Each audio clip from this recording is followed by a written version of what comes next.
The morning light filtered through the wide windows of Classroom 7B at the Galactic Integration Academy, casting soft shadows across desks where students from 5 different species sat together in an ordinary lesson about interstellar trade routes. Park Soo-min sat near the back of the room, her dark hair pulled into a simple ponytail as she leaned over to help a small Thailand student named Plix with his translation notes. Plix was only 12 in human years, his pale blue skin and large silver eyes marking him as one of the youngest students in the mixed classroom.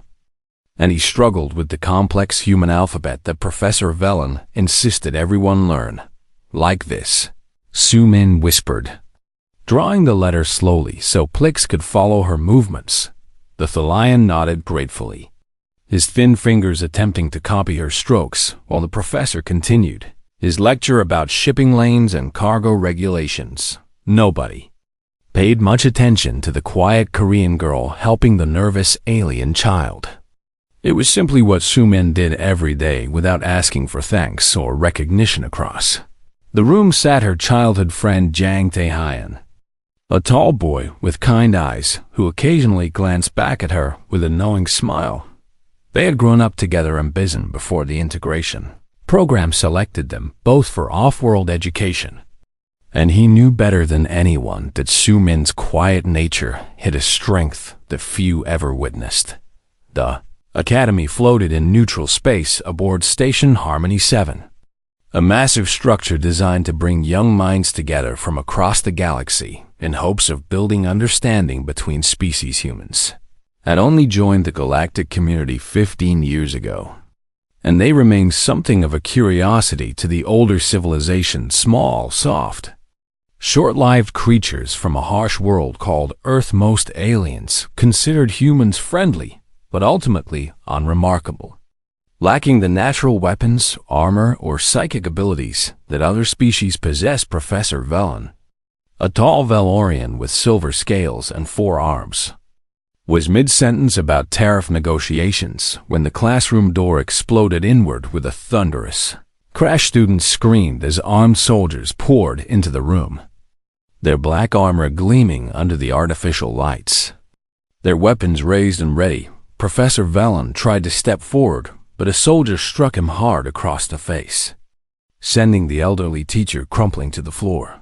"Nobody moves," a deep voice commanded from the doorway, and the students fell silent as a massive figure stepped into the classroom. General Vareth Kren of the Kresh Dominion stood 8 feet tall, his body covered in natural armor, plates the color of dried blood, his 4 eyes scanning the terrified children with cold amusement. The Kresh were conquerors. Everyone knew this. Their empire had swallowed dozens of worlds through military force, and they respected only strength and dominance. "This station now belongs to the Dominion," Vareth announced, his voice echoing through the silent room as his soldiers took positions around the perimeter. "Communications have been jammed, and your pathetic security forces are locked in their barracks with guns pointed at their heads." A Kreth student in the front row began to cry, her insectoid wings trembling with fear as the general's shadow fell across her desk. Vareth smiled, revealing rows of sharp teeth designed for tearing flesh. "I have issued a challenge to your station commander," he continued, walking slowly between the desks while students shrank away from him. "The ancient right of Karveth, single combat for territorial claim, as is our sacred tradition." He paused, looking around at the young faces frozen in terror. "Send me your strongest warrior, and if they defeat me, we leave forever. But when I crush them, this station and everyone on it becomes property of the Dominion." Soo-min had not moved since the soldiers entered. Her hand still rested on Plix's shoulder, and she could feel the young Thalian shaking beneath her touch, quietly, without drawing attention. She shifted her body to place herself between Plix and the nearest soldier. "The commander has 30 minutes to respond," Vareth declared, checking a device on his wrist. "Until then, you children will wait here as my guests, and if anyone tries to be heroic, my soldiers have orders to make examples." He laughed, and his soldiers laughed with him. The sound harsh and cruel in the frightened silence. "Look at them," Vareth said to his lieutenant, gesturing at the human students scattered throughout the room. "These are the famous humans from the Death World, called Earth. They look like prey animals to me, soft skin, dull teeth, weak little bodies." He grabbed the desk with one massive hand and crushed it like paper, making everyone flinch. My smallest soldier could kill 10 of them without breaking a sweat. Taehan caught Sumin's eye from across the room, his expression warning her to stay still and stay quiet. She gave him the tiniest nod, but her mind was already working, already calculating the station commander was an elderly Valorian diplomat, not a warrior. There was no one on Harmony 7 capable of facing a Kresh general in combat if no champion appeared. Everyone on this station, including the children in this classroom, would become slaves of the Dominion. Sumin thought about her grandmother, who had survived the occupation and walked across mountains with nothing but determination keeping her alive. She thought about her grandfather, who had rebuilt their family home 3 times after it was destroyed, and never once complained about his fate. She thought about every ancestor who had faced impossible odds and refused to surrender because giving up was simply not in their blood plaques. Looked up at her with those huge silver eyes, tears streaming down his face, silently begging her to make the fear go away, and something inside Sumin shifted like a key turning in a lock. "You," Vareth suddenly pointed at a human boy near the front. "Go tell your commander that time is running out. Fetch him here so I can watch him grovel," before anyone else could react. Sumin stood up from her desk, her movement drawing every eye in the room. "You do not need to send anyone," she said, her voice calm and clear in the stunned silence. Evereth turned to look at her, amusement flickering across his alien features as he took in the sight of this small human girl with blood on her lip from biting it too hard. "What did you say, little creature?" Sumin stepped out from behind her desk, gently pushing Plix toward the relative safety of the corner where other students huddled together. "I said you do not need to send for anyone," she repeated, meeting his 4 eyes without flinching. "I accept your challenge." The silence that followed lasted only a moment before Voth began to laugh, a deep booming sound that shook the walls. His soldiers joined him, their weapons lowering slightly as they bent over with mirth at the absurdity of what they had just heard. But Sumin did not laugh, and she did not look away, and somewhere in the back of the room, Taehyung closed his eyes and whispered a prayer to ancestors he hoped were listening, because he knew that look in her eyes. And he knew that once Park Sumin made a decision, nothing in the galaxy could change her mind. General Vareth Kren had conquered 30 worlds and crushed countless enemies beneath his armored feet. But he had never encountered anything quite as absurd as this Momenta human child. A girl who barely reached his chest had just volunteered to face him in ritual combat to the death. His laughter echoed through the classroom for nearly a full minute before he finally regained enough composure to speak. "Did I hear you correctly, little creature?" he asked, wiping tears of amusement from his lower eyes, while the upper pair studied her with growing curiosity. "You wish to fight me?" Sumin nodded once, her hands steady at her sides despite the trembling she felt deep inside her chest. "The challenge was issued to this station," she said, keeping her voice even and controlled. "Anyone may answer it according to your own traditions. I have studied your laws." Voreth's laughter faded slightly as he exchanged glances with his lieutenant, who shrugged his massive shoulders in confusion. "She is correct, General," the lieutenant admitted reluctantly. "The Kaveth may be answered by any willing champion, regardless of rank or species." "Interesting," Voreth murmured, stepping closer to examine Sumin, as if she were a strange insect he had discovered crawling across his boot. "You know our traditions, little human, but do you know what you are truly agreeing to?"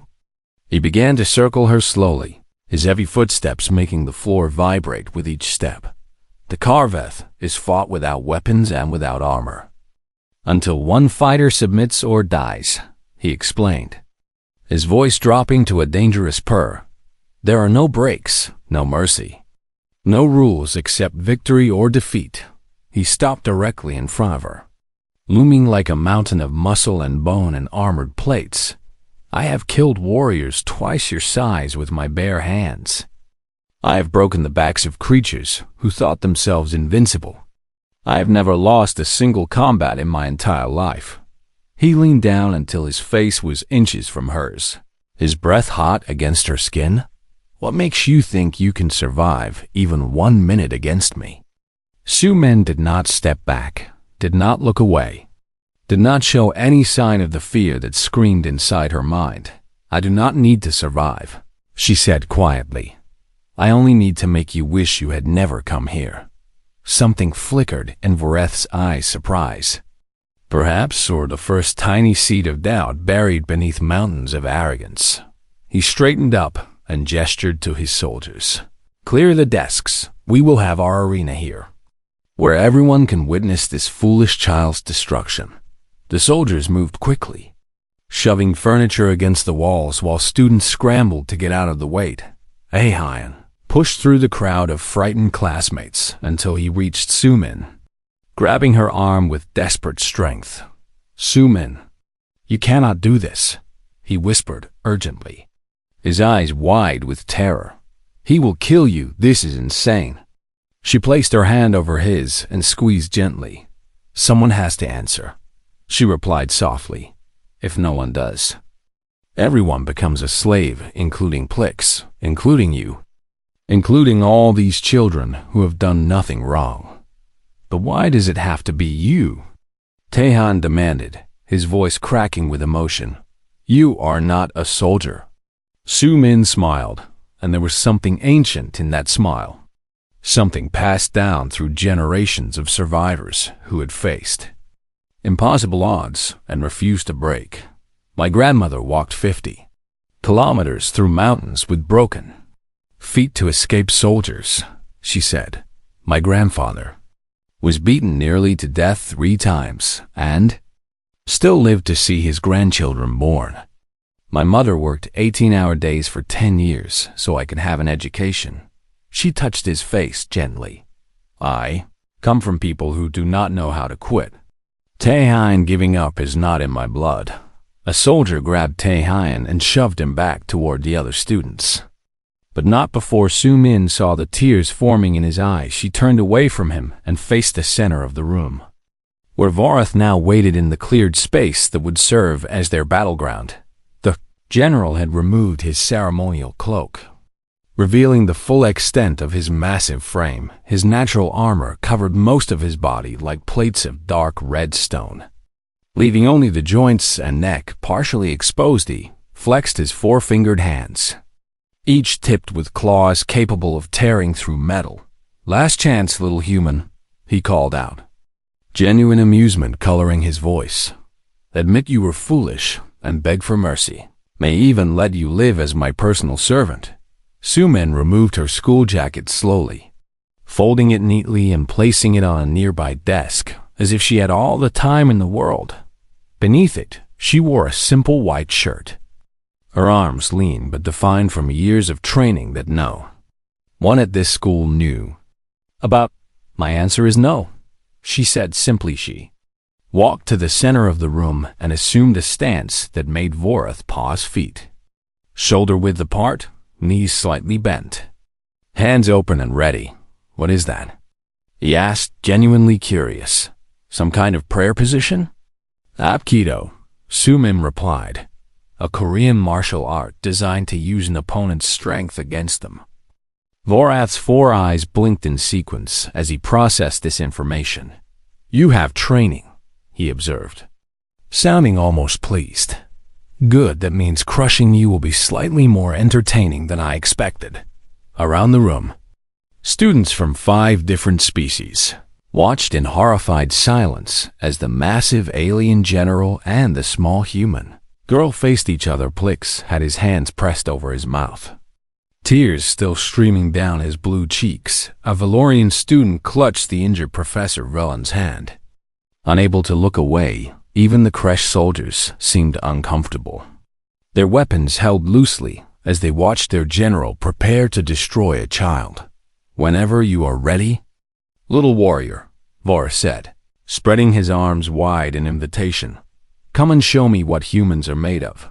Su-min took a deep breath, filling her lungs with recycled station air, while her mind cleared itself of everything except the enemy. Before her, she thought of her ancestors. All those generations of ordinary people who had survived extraordinary horrors. Through nothing but willpower and determination, she thought of Plix. Trembling in the corner with no one to protect him, she thought of her grandmother's voice, telling stories of survival by the light of a single candle, and then she stopped thinking altogether and let her body remember what countless hours of training had taught. And she moved not toward Varth, but sideways, circling him with quick light steps that made his eyes narrow with concentration. Was used to enemies who charged directly at him, who tried to match strength with strength. This human was doing something different. "Interesting," Varth murmured, turning to keep her in his sight. "You are not as stupid as you look." Su-min did not waste breath on a response. She simply continued to move, watching him, learning his patterns, waiting for the moment that would come, because it always came. Even mountains had cracks if you knew where to look. Varth's patience lasted exactly 12 seconds before he decided to end the circling game. He lunged forward with terrifying speed, his massive arm sweeping toward Su-min like a battering ram designed to shatter her ribcage with a single blow. But she was not there when his fist arrived. Instead of blocking, which would have been suicide against his strength, she redirected, her hands guiding his arm past her body while she pivoted on one foot and used his own momentum to send him stumbling forward. The general crashed into a pile of desks with a tremendous noise, and for a moment the entire room fell completely silent. Varth pushed himself up slowly, turning to stare at Su-min with an expression that had shifted from amusement to something much more dangerous. "You made me fall," he said, and his voice carried a new edge that made his soldiers straighten with sudden attention. A thin line of dark blood ran down his chin, where a desk leg had scraped his face, the first wound anyone in this room had ever seen on the legendary general. "First blood goes to me," Su-min said quietly, settling back into her stance with hands ready. The watching students could not believe what they had just witnessed. Several gasped while others grabbed each other in shock and growing hope. Of Varth wiped the blood from his chin and examined it on his fingers as if he had never seen his own blood before. "Clever trick, little human," he growled, rising to his full height. "But tricks will only carry you so far." He attacked again, more carefully this time. His movements calculated rather than contemptuous. Su-min deflected the first strike and the second, dancing around his massive form like water flowing around a rock. But on the third attack he anticipated a movement and caught her shoulder with a glancing blow that sent her spinning across the floor. Pain exploded through her arm as she rolled to her feet, her breath coming faster now as adrenaline flooded her system. "That hurt, did it not?"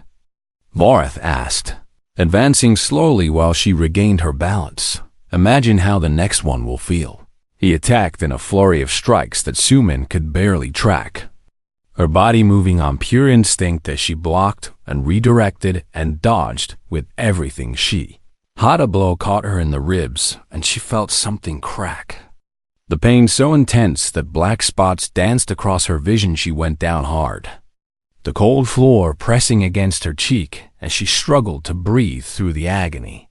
"Stay down, child," Varth advised, standing over her with something almost like pity in his 4 eyes. "You fought better than I expected, but this is over." Across the room, Plix began to sob, burying his face in the shoulder of a Valorian student who could not look away from the Senate Hyons. Hands were clenched so tightly that his nails had drawn blood from his palms. But Su Min was not finished. She pressed her hands against the floor and pushed herself up, first to her knees and then slowly to her feet. One arm wrapped around her injured ribs. "Is that all you have?" she asked, blood dripping from a cut on her forehead where she had struck the floor. Vareth's expression shifted to genuine confusion. "Why do you continue?" he demanded. "You are injured. You cannot possibly win." Any rational being would submit and preserve their life. Su Min smiled through the pain. And it was the kind of smile that made ancient warriors nervous. "My grandmother walked 50 kilometers with broken feet because soldiers were chasing her," she said, her voice steady despite the agony. "My great-uncle survived 3 years in a prison camp by eating insects and drinking rain. My mother worked until her hands bled to give her children a better future." She settled back into her stance, ignoring the screaming protests of her damaged ribs. "Giving up is not something my family knows how to do." Vareth studied her for a long moment, and something changed in his eyes. Not respect exactly, but perhaps the beginning of understanding. "Interesting," he murmured. "You are more than you appear." "Little human." He attacked again, and Su Min met him with everything she had left. The next few minutes became a blur of strikes and blocks and desperate movements as she fought not to win but simply to survive. She took hits that would have killed weaker beings, blows that sent her crashing into walls and furniture, impacts that left her bleeding from a dozen small wounds. But every time she fell, she rose again. The Valorian student, watching from the corner, turned to his friend with wide eyes. "What is she made of?" he whispered in awe. "Humans have no natural armor, no enhanced healing, nothing. How is she still standing?" Professor Velen, still dazed from the blow he had received, managed to lift his head and watch his student with tears forming in his ancient eyes. "They call Earth a death world," he murmured. "A planet where everything is trying to kill you, the weather, the animals, even the other humans. Perhaps survival is simply what they do best." Vareth landed a solid punch to Su Min's shoulder that sent her spinning, and she crashed against the desk with a cry of pain that she could not suppress. Her arm hung uselessly at her side now, possibly broken, and her vision kept blurring at the edges. But she stood up anyway. "Why?" Vareth demanded, genuine frustration breaking through his warrior's composure. "Why do you keep rising? You cannot win this fight." "Maybe not," Su Min admitted, spitting blood onto the floor between them. "But I can make sure you remember me." She attacked him then, surprising everyone including herself, her good hand striking at the joints in his armor where the plates did not quite meet. Most of her blows did nothing, but one caught him in the elbow, and he grunted in pain and surprise. "You are stunning me," Vareth realized, grabbing her wrist before she could retreat. "Learning my weaknesses even as I beat you." He threw her across the room and she hit the wall hard, sliding down to the floor in a heap of bruised flesh and broken hopes. "Surrender now," he commanded, stalking toward her with deadly purpose. "I have grown tired of this game." Su Min looked up at him through swelling eyes, looked at this monster who had conquered worlds and terrorized species and never known defeat, and she laughed. It was a small sound, broken by pain and exhaustion, but it stopped Vareth in his tracks more effectively than any weapon could have. "My grandfather told me something before I left Earth," she said, pushing herself up against the wall with her one working arm. "He said the enemy will always seem bigger and stronger and more powerful than you." She made it to her feet somehow, swaying but standing. "But size means nothing if you refuse to fall." She raised her good hand and beckoned him forward. "Come on then, General, show me what else you have." And for the first time in his long and brutal career, General Vareth Kren hesitated before attacking a wounded opponent. The hesitation lasted only a heartbeat, but everyone in the room noticed it. General Vareth Kren the conqueror of 30 worlds, the undefeated champion of the Kresh Dominion, had paused before attacking a broken human girl. His soldiers exchanged uneasy glances, their certainty beginning to crack like ice under pressure. This was not how the fight was supposed to go. Their general should have crushed this child in seconds and claimed his victory. Instead, they watched him face an opponent who refused to die no matter how many times he knocked her down. You are either the bravest creature I have ever encountered, Varath said slowly, or the most foolish. Su-min wiped blood from her eyes with her functioning hand. My family has always been a little of both. She could barely see straight now, and every breath sent fire through her cracked ribs. But she had noticed something during the fight, something that gave her hope. Of Arath's armor covered most of his body, but the plates did not extend fully around the backs of his knees.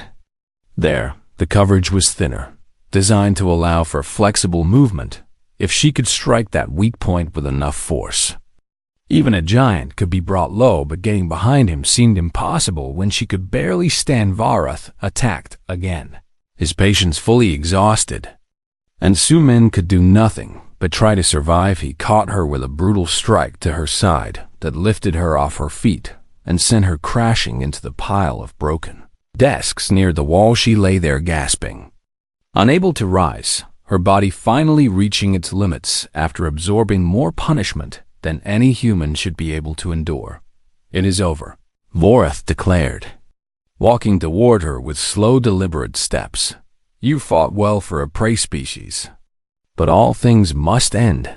Around the room, students had begun to cry openly. Watching their champion lying broken on the floor, Plix was shaking so hard that the Valorian beside him had to hold him steady. Taehyne's face was wet with tears. He did not bother to wipe away. Get up, someone whispered, and then others joined in. Get up, Su-min. The voices grew louder as more students found their courage. Get up. Get up. Get up. Human voices and Valorian voices and Thalian voices and even Kreth voices joined the chorus, filling the room with sound that made Varath's soldiers shift nervousness. Mine heard them through the fog of pain. Heard Plix's high voice and Taehyne's desperate shout. Heard species who had thought humans were weak and soft, chanting for her to rise, and something inside her responded. She thought of her grandmother, walking through snow with bleeding feet while soldiers hunted her. She thought of her grandfather, rebuilding his home again and again because he refused to let destruction be the final word. She thought of her mother, working until her body broke because giving up was not an option. And she thought of Plix, that sweet, frightened child who had no one else to protect him, her hands pressed against the floor. Impossible, Varath breathed, watching in disbelief as the broken human began to push herself up. Her arms shook with the effort. Blood dripped from wounds that should have left her unconscious. Her face was a mask of agony and determination, but she rose anyway, first to her knees, then slowly, agonizingly, to her feet. The chanting stopped as everyone watched in stunned silence. What are you? Varath demanded, and for the first time his voice carried something that sounded almost like fear. Su-min stood before him, barely able to stay upright, one arm hanging useless, ribs cracked, face swollen and bloody, but her eyes were clear and focused directly on his. I am human, she said. Varath roared in frustration and charged at her with all his strength, determined to end this impossible fight once and for all. And Su-min did something unexpected. She charged forward to meet him at the last possible moment. She dropped low, sliding beneath his outstretched arms on the blood-slicked floor, her momentum carrying her past him and behind his massive form. Before he could turn, before he could react, she pushed herself up and drove her knee into the weak spot she had identified, the unprotected back of his left knee joint. The sound of impact echoed through the room like a gun-show. Varath's leg buckled, and he went down to one knee with a cry of shock and pain that silenced every other. sound in the classroom for one frozen moment. Nobody moved. General Vareth Kren, conqueror of 30 worlds, knelt on the floor of a children's classroom, while a human girl stood behind him with blood running down her face. His soldiers raised their weapons, instinctively, but did not fire, paralyzed by the sight of their invincible leader brought low. "This is not possible," Vareth gasped. Trying to rise, but finding that his leg would not support his weight, Su-min walked around to face him. Each step an exercise in willpower over a body that wanted nothing more than to collapse. She stood before the kneeling general and met his 4 eyes with her 2. "Yield," she said, her voice barely above a whisper, but carrying to every corner of the silent room. Vareth stared at her for a long moment, his massive chest heaving with breath, his pride warring with the reality of his position. "You are just a child," he said. But there was no contempt in his voice. "Now only wonder. I am just a human." Su-min corrected him. "And humans do not know how to quit." She could have struck him then.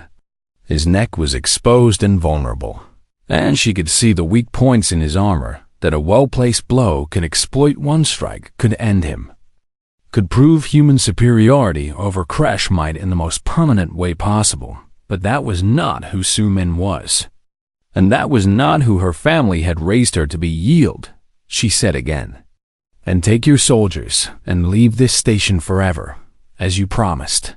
She swayed on her feet, fighting to stay conscious through sheer force of will. "Or continue the fight and see which of us falls first. But I promise you, General, I will not make it easy." The room held its breath as Vareth considered his options. His pride demanded that he continue, that he destroy this insolent creature who had dared to bring him to his knees. But something else stirred within him. Something he had not felt in many years. Was respect true?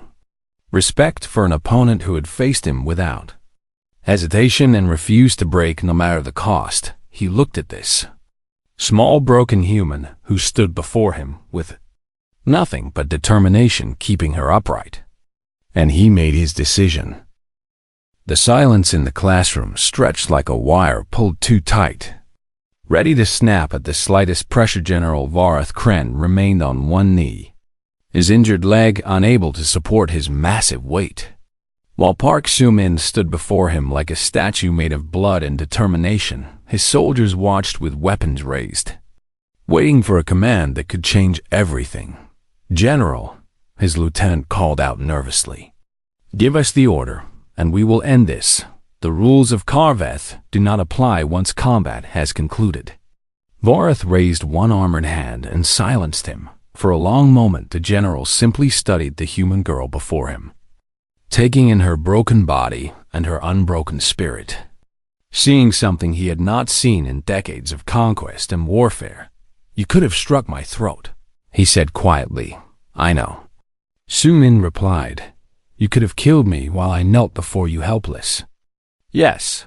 Vareth's 4 eyes narrowed with something that might have been curiosity. "Why did you not? After everything I have done, everything I threatened to do to you and your people, why show mercy to your enemy?" Su-min swayed slightly, but caught herself before she fell. "Because killing you would not prove that I am stronger," she said, her voice barely audible, but somehow reaching every ear in the room. "It would only prove that I am cruel. And cruelty is not strength." She took a shaking breath that made her cracked ribs scream in protest. "My grandmother spared a soldier who was hunting her once. He had fallen through ice and was drowning, and she could have walked away. But she pulled him out and saved his life, even though he had been trying to kill her." Her eyes never left Vareth's face. "Years later, that same soldier refused an order to destroy our village because he remembered the woman who had shown him mercy when she had no reason to. That is the kind of strength my family believes in." Vareth was silent for what felt like an eternity around the room. Students and soldiers alike held their breath, waiting for the moment that would determine all their fates. Finally, the general moved, and every soldier tensed with anticipation. But Vareth did not attack. Instead, He lowered his head in a gesture that no one in the room had ever seen him make before. "I yield," he said. And his voice carried clearly through the stunned silence. His lieutenant stepped forward in shock. "General, you cannot." "I yield," Varth repeated, louder this time, his voice booming with authority that silenced all argument. "The Karveth has been fought, and I have been defeated. We will honor our traditions and leave this station forever as promised." He pushed himself slowly to his feet, his injured leg trembling, but holding his weight. For a moment, he towered over Su Min, and she could feel the heat radiating from his massive body. Could see every detail of the armor that had stopped her blows time and time again. "What is your name, little warrior?" he asked. "Park Su Min." She answered. Edvareth nodded once, committing it to memory. "I have conquered 30 worlds and faced thousands of enemies in combat," he said. "But I will remember this day longer than any other." He turned to face his soldiers, who stood frozen in disbelief. "We are leaving," he commanded, and his voice allowed for no argument.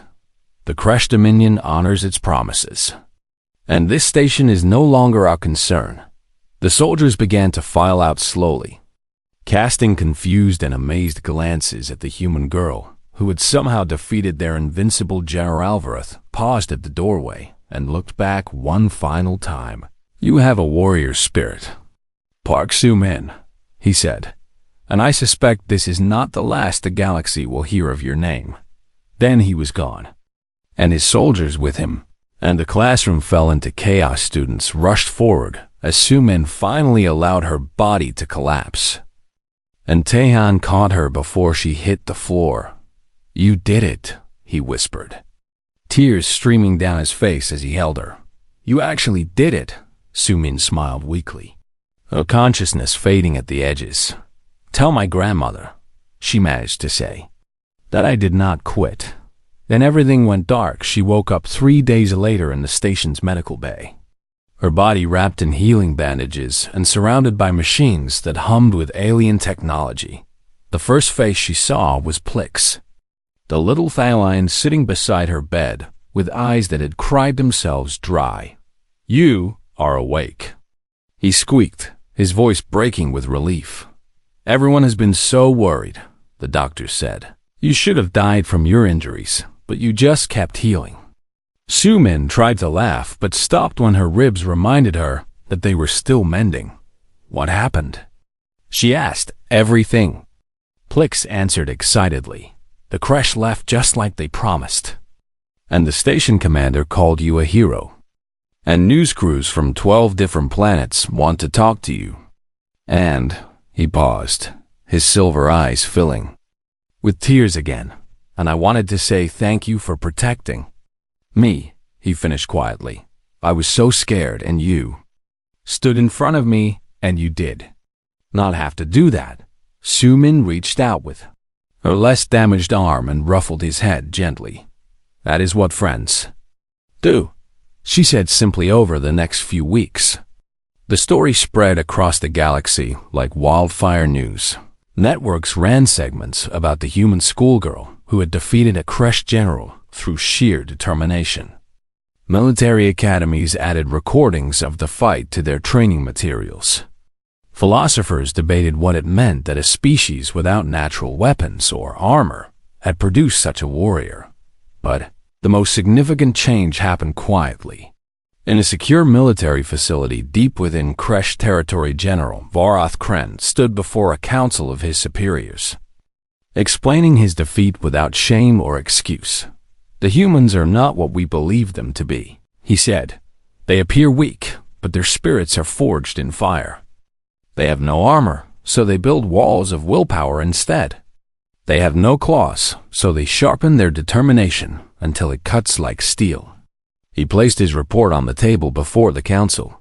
"I recommend we remove them from the prey species classification immediately." The council members exchanged uneasy glances, and one of them asked the question that was on everyone's mind. What classification should they receive instead? Vara thought of Su Min standing before him with a broken body and unbreakable eyes. thought of her choosing mercy over murder when she had every right to kill him. Classify them as what they are, he said finally, survivors back on Station Harmony 7. Su-min returned to class as soon as the doctors allowed. Slipping into her usual seat near the back, as if nothing had changed, Edplix immediately moved his desk closer to hers.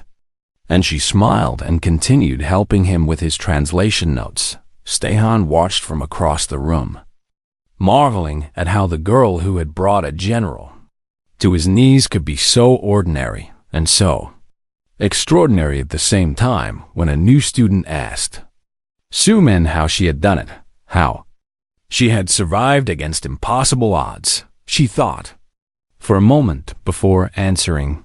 Humans have been surviving things that should kill us for thousands of years, she said.